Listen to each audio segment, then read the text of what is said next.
Hello everyone, today I'm in Flight Simulator X and I'm going to be travelling from Launceston to Hobart in this Beechcraft King Air 350. This is one of my favourite aircraft in Flight Simulator, so yeah, let's jump right in. Now as you can see, all my instruments are turned off, and what this is called cold and dark. So now I have to turn everything on. Everything is off right now, so now I have to turn everything on. So, parking brake. Well, I've got my checklist on the side of me here, if you're wondering. So, I've got brake set, landing gear control is down, power levers are idle, propeller controls should be fully forward, condition levers are cut off, fuel quantity is check, anti-ice should be on, beacon is already on, anti-ice navigator is on. So here's the big one. So battery switch on. As you can see, all our lights turn on. Battery switch on, beacon is already on, propeller area is clear, fuel flow on, so we're gonna put that up there, and ignition and engine start switch. So let's do this. As you can hear, there's the engine turning on and all that good stuff. And as you can see, there's our propeller turning.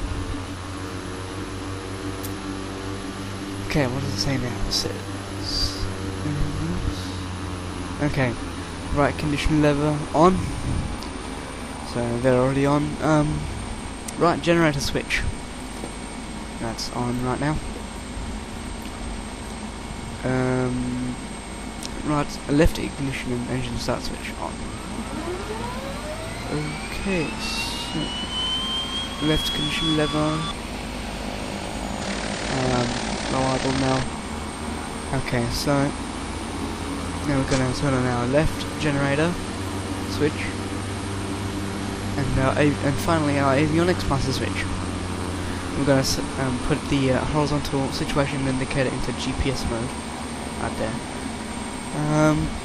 Okay, so our before takeoff checklist now. So I think we have to turn on auto feather as well.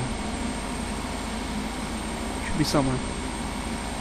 Whatever. Well, our master caution lights are saying that we have to have our auto feather on.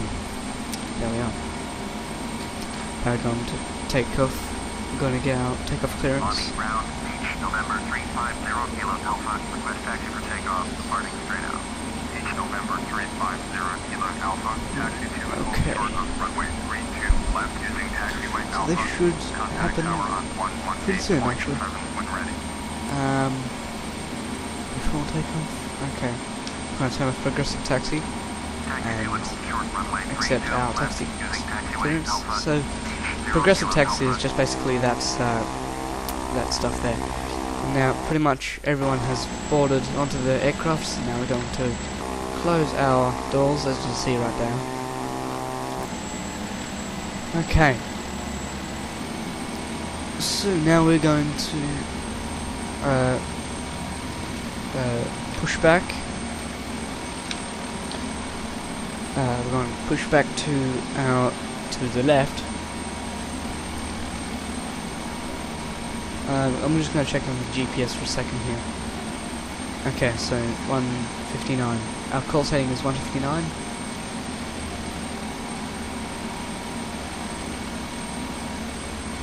Which is right there. And now we're also going to turn on our altitude switch as well, which is going to be around 10,000 feet, which is right there. Okay, so I'm going to stop our pushback and wait for this truck to clear off. So before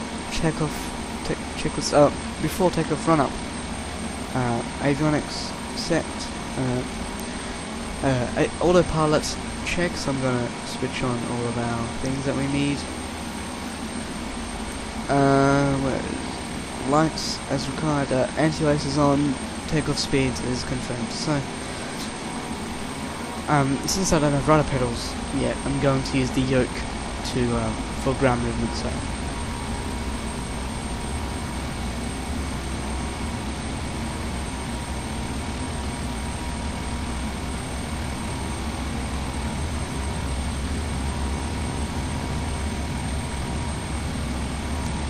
And it's currently set out as a dusk, rainy and thunderstormy day today, or dusk today. So when we go over to Hobart, it should be around night time. Could be a bit darker, but when we get there, but as you can see, yeah, we're going smooth around here. So I'm going to check my horizontal situation indicator just to see how fast we're going on the ground. I'm also going to set our flaps to approach for takeoff. So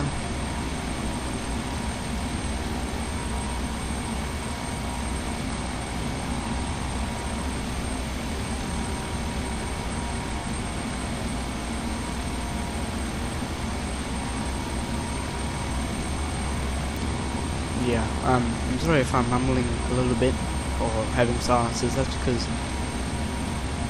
this is one of my first times recording this stuff, so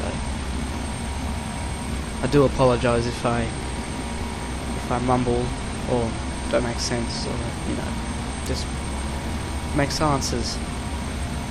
So yeah.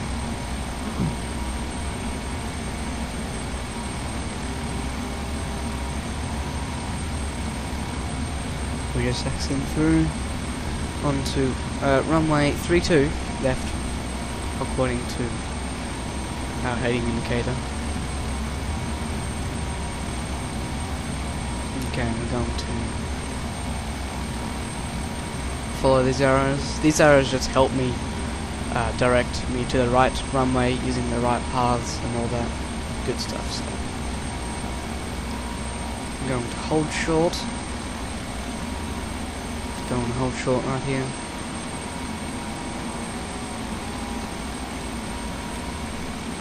Okay, now I'm going to ask for takeoff clearance. Tower, Beach, November 350 Kilo Alpha, ready for departing straight out. Yes, runway 32 left, Beach, November 350 Kilo Alpha, cleared for takeoff. Runway 32 left, straight out departure approved. Okay, now I'm going to accept our takeoff. So we're clear for takeoff as well. So we don't just hold short on the runway, we can actually take off from it.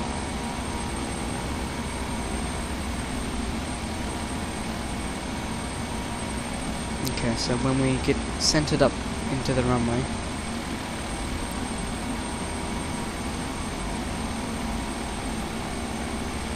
there we go. I'm going to put the parking brakes on and set to 100% N1. Also, I'm going to set my trim tabs as well. And let's go.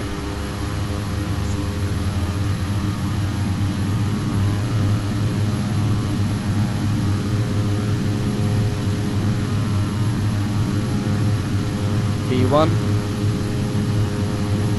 Rotate. V2. Alright. Positive rate, gear up, and go and set those trim tabs a little bit higher, just so that when I turn on autopilot it doesn't spaz out, as you say. So.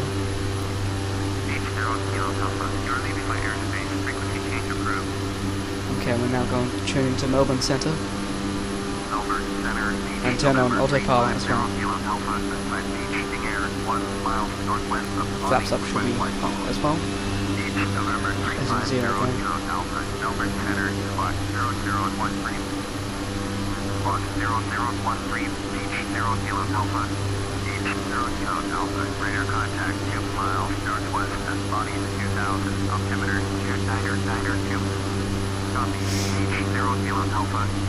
So yeah, this is going to be a relatively long flight. It's going to be about 30 minutes or so. 30 or 40 minutes. Okay, so our climb checklist. Climb power should be N1, 90 N1, so it's going to set that over here on the RPM tachometer.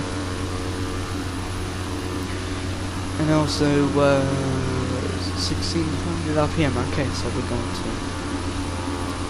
put that in as well.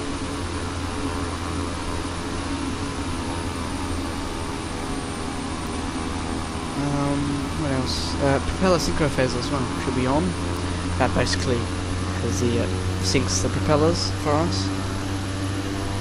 Engine instruments is being monitored and lights are on. Now since we are takeoff and our landing gears is raised, we can now turn off our landing lights.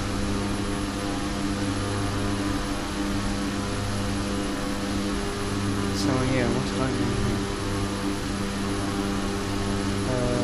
Lift oil pressure low. Okay, I think I should do that. So. Okay, that seems to be going away now. What next? Okay, we're not yet up to cruise, we're about halfway there until we reach 10,000 feet. Yeah, I have my ILS information written down, and ADF information written down as well, so for the runway that we're going to be landing on. So we're going to tune in our ILS information and also our ADF information as well.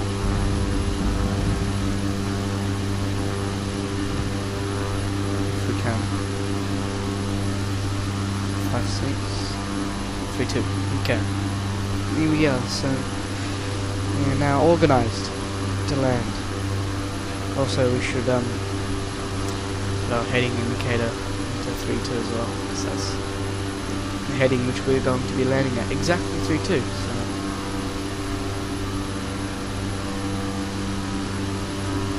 there we are.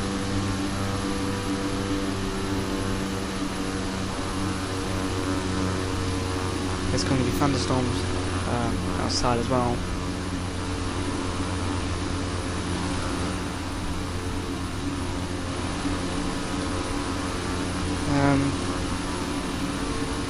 Yeah, there's not really much to talk about really, because it's just all quiet here, and the aircraft flies and all that. Well, it's not really quiet according to the simulation, because it's really loud. Because the engines is right there, if you know what I mean. It's right there. So this is my third time trying to record this, because all the other times failed, you know. The video recorder stopped recording, the flashlight crashed, and etc. And things didn't work out very well. So hopefully this is the last time I can, you know, record this and put this on the YouTube channel. Oh, we're starting to see stars over there. Hopefully you can see them.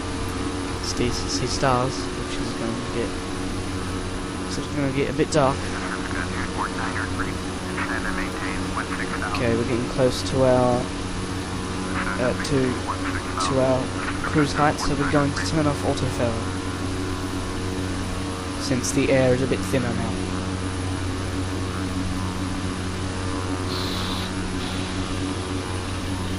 Okay, so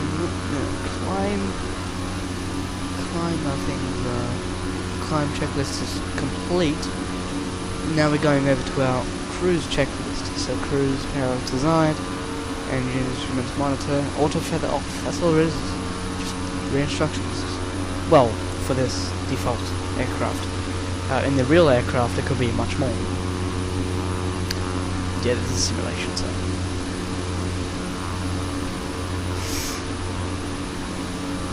Let's talk about what we have around me, because I've got nothing else to talk about. I have all my instruments over here, you know, the attitude indicator, radio stack, all that good stuff. I have my checklist on my keyboard, which is what I use for music, record music and all that, which is also called a synthesizer. It's an Ensoniq SQ1 Plus. It's a pretty cool key. I had that for many years. It was originally my dad's. He still owns it, but he allows me to use it. Yeah, pretty cool synthesizer. It can do anything pretty much. It can sequence drums. It can do any sound effect you want, pretty much.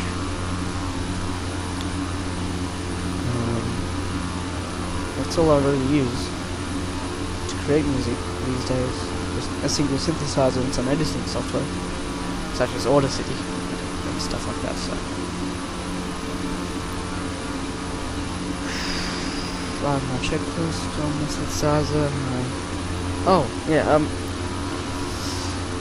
My first flight simulator that I've ever seen was Flight Simulator 95 back in 2005 when I was about 4 years old.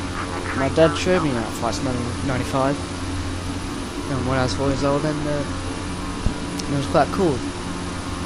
Yeah, it was quite cool. It was on my dad's laptop. I think it was a Dell Inspiron 8600, I think it was. Yeah, good times. Yeah, they had Flight Simulator 95. Also had Windows XP on it as well, which is cool. We should also maintain 180 knots because that's the cruise speed of this aircraft, or 200 knots.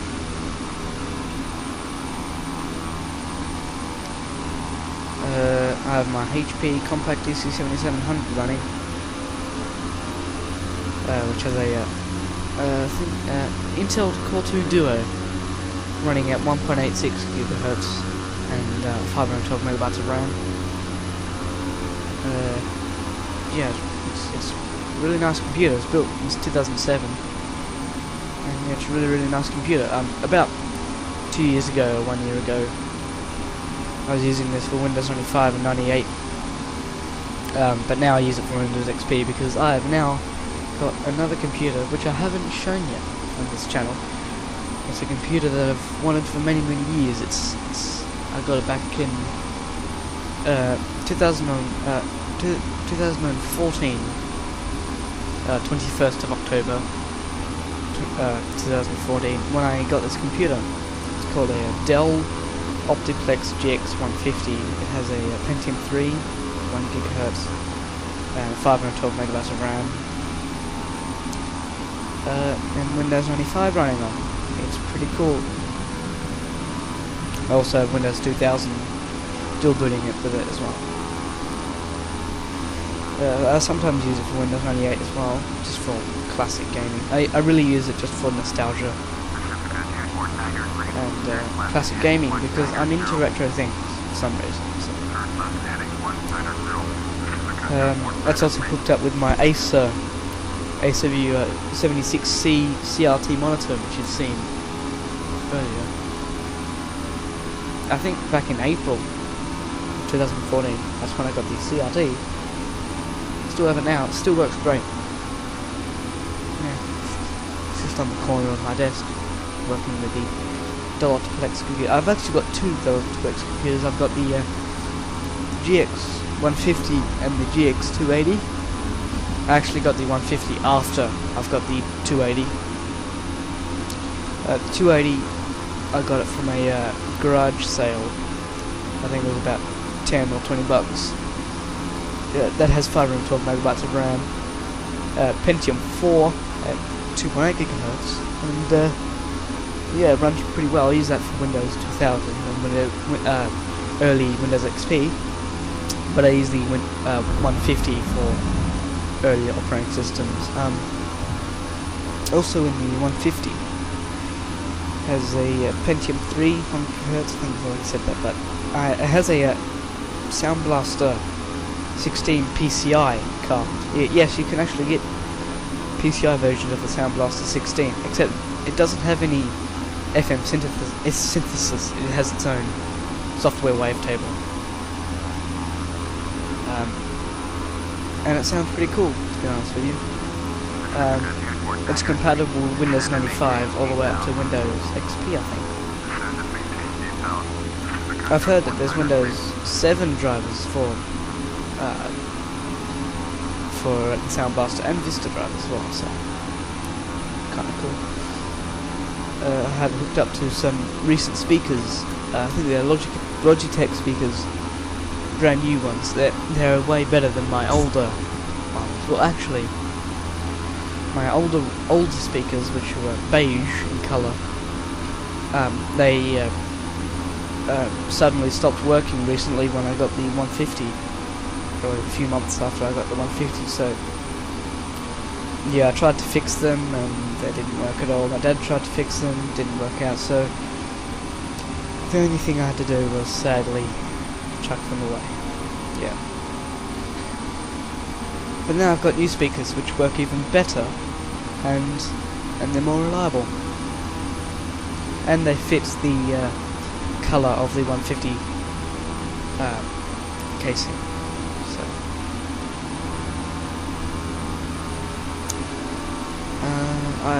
for the flight simulator right now that I'm using right now on this HB Compact is a Microsoft Sidewinder joystick, which I've got back in 2003 or 2004. I think actually in 2006 when I really started getting into Flight Simulator.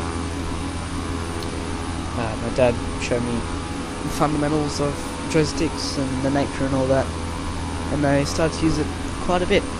Yeah, and it still works to this day. Yeah, bringing back quite a bit of nostalgia, because I used it at my very, very early childhood. I used it for a lot. And that's still my main joystick, even though I've got more joysticks. I've got 2 more joysticks. I've got a really, really old Windows 98 joystick, which has actually got a game port slot on it instead of a USB. It's actually game port, which is a port you never hear these days, but it's got one of those. And the Sound Blaster 16 PCI has a game port slot as well, so I can use that for Windows 98. But it doesn't really work that well. It does work, but it doesn't, function properly. Sometimes the controls will spaz out and it doesn't center properly, and yeah, I just use that for collection's sake. Although on Windows 98 that already has USB support for newer things such as joysticks and keyboards and mice and all that. On my 150, which I use for 95 and 98 2000, I've got the Logitech Attack 3 joystick, which is a little bit too new for a computer that's running Windows 95 and 98. Hopefully soon I'll get a Microsoft Sidewinder 3D Pro joystick, or a Microsoft Sidewinder Force Feedback Pro joystick. Those both work on Windows 95 with a game port slot. Yeah. The reason why I use my older Sidewinder joystick as my main thing is because it's much more precise with its inputs than it is with the Attack 3. So, alright, we're starting to get a bit close, so I'm just going to descend to 1,500 feet at a very low vertical speed. Okay, so I have my information down. I have my ILS information in there, and course heading. I have the ADF information as well. ADF is one of the oldest navigational aids that is still in use today, except there is very, very few ADF stations out in the world. which ADF has been replaced by VOR. Now VOR stands for Very High Frequency Omnidirectional Range, and that's pretty much replaces ADF, which you can set your own course and then you just go to A to B much more reliably. Whereas with ADF it's a bit finicky and a bit weird. Now ADF stands for Automated Direction Finder. So it points to the ADF station. Now we have a ADF1 show up on our dual needle RMI indicator and our horizontal situation indicator, which means that we are getting very, very close. I'm just going to turn off nav. Hold for a second. Yeah, we still don't have our ILS information up yet.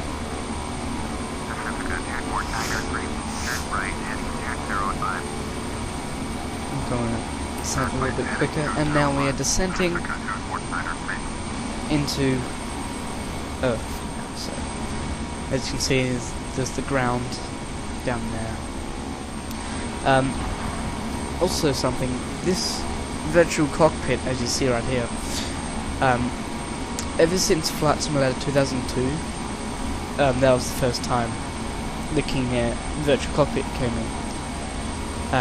They've never actually updated the King Air virtual cockpit. That's why in FSX the King Air looks a bit outdated, but the outside is completely different. I mean, they've totally changed the outside a lot.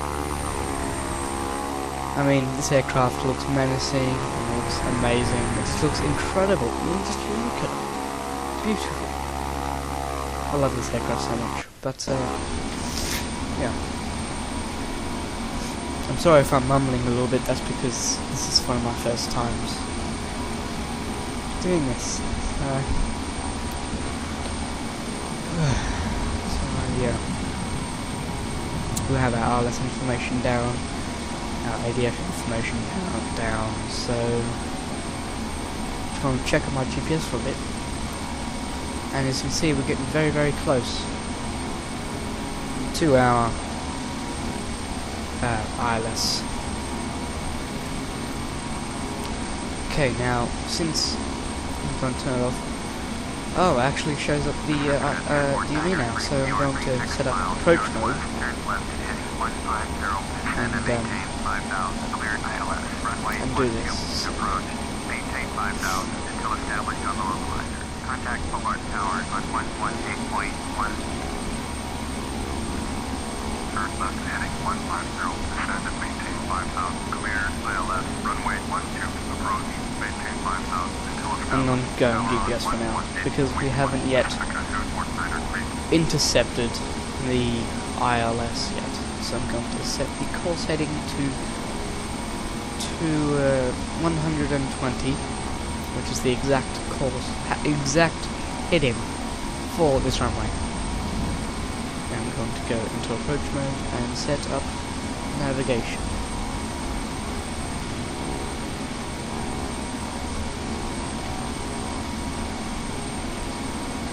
For some reason, there's no DME indication when you're using ILS landings for some very bizarre reason. I have no idea why.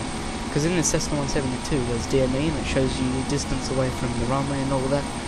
But for some reason in the Beechcraft King Air there isn't, so I have to rely on glide slope and the altitude to see where I am, or to find out how close I am to the runway. And as you can see, we're starting to get close. Our ADF indicator is pointing away to the ADF station. Okay, we're going to turn on our maps. Is that on or off? That's on. Okay, so.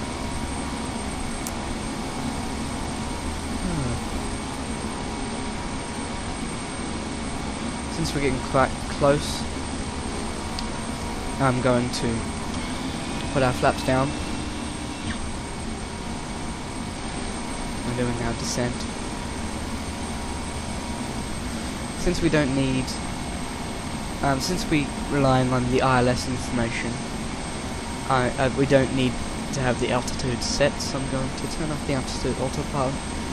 Now we are fully being relied on the approach hold switch. And as you can see, our glide slope is being indicated.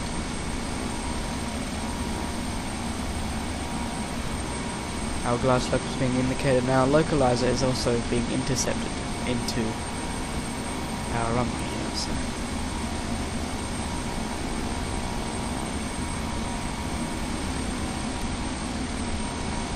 We're just going smooth. These engine sounds, they sound really, really menacing for some reason. It just sounds really serious. You know, because they're so loud and so serious, all that stuff. That's one of the reasons why I fell in love with the King Air aircraft, is because it just sounds fantastic, I guess you would say. Okay, so now glide slope information is being displayed on here. So glide slope is alive, and our localizer is alive as well. I'm not going to call ACT or ATC for our landing procedures, because to be honest with you, it's kind of annoying, because it takes absolutely forever. So I'm just going to go directly to the runway without any ATC nonsense. So, well, in real life it's really, really important for ATC to tell you, but in Flight Simulator, not very much. So yeah, still recording here, which is good, so that I don't get interrupted. And yeah, so getting a little bit slow on here, so I'm going to speed up a little bit, just so that we can, you know, not stall, etc. So, as you can see, we're getting very, very close here. This is one of the most terrifying parts of landing, is ILS, because since you're using instrumentation, you have no idea what is going to cut out. I mean, okay, now we're going to get, since we're getting close, we're going to get the landing gear down. As you can see, our landing gear is going down there. Now, master caution, what's going on? Our auto feather off, so we should turn auto feather on. Approach checklist. Okay, descent. Okay, it's all good. Now we are perfectly being aligned with our runway, as you can see. Now I'm going to set the flaps to full.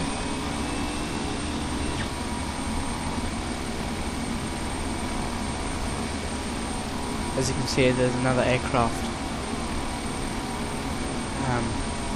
taking off.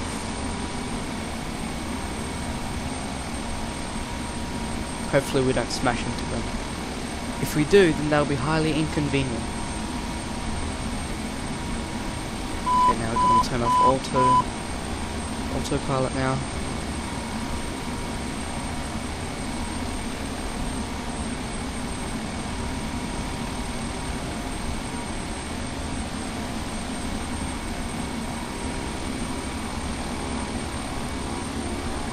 Oh crap.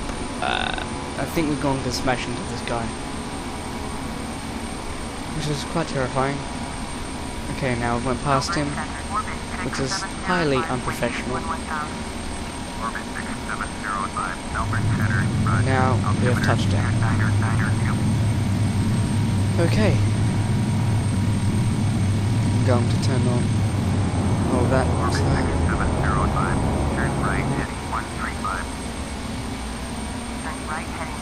Hopefully I didn't touch him, clip him or anything. That is now rolling out.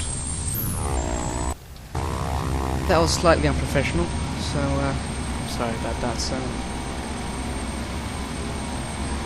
going to be tuning into where is it? Tuning into Hobart and Hobart Tower. Hobart Tower, H, November 350.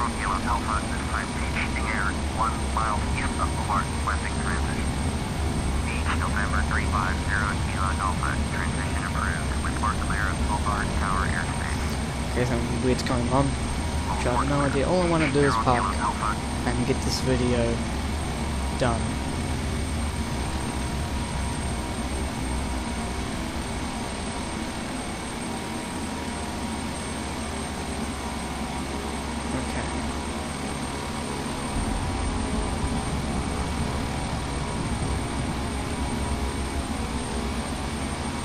Now we're going to hold short here.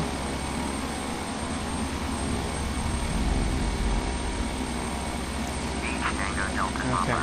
Contact Hobart Center on 126.5. Now I'm going to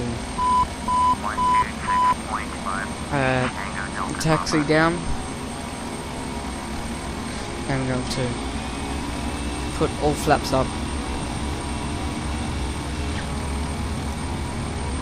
Okay.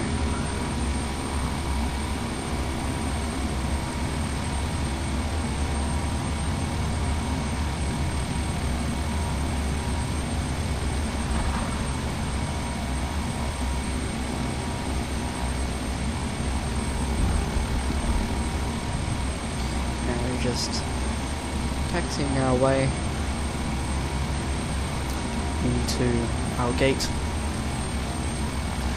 Something that's slightly unprofessional as well is that I'm going to be finding my taxiway, since ATC doesn't seem to give a crap about where I am. He doesn't seem to realise that I'm on the ground and I need to have a taxiway. So, yeah, nothing. So.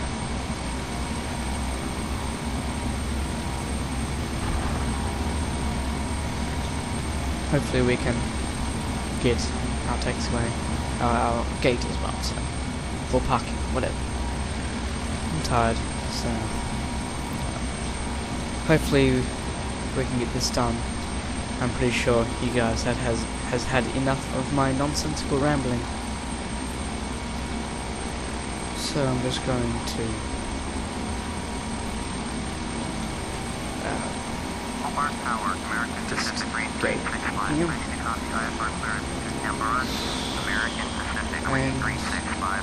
Okay, so now we're done. So parking brake, we're going to shut down secure. So parking brake set, avionics master off, auto feather is off, lights are off now.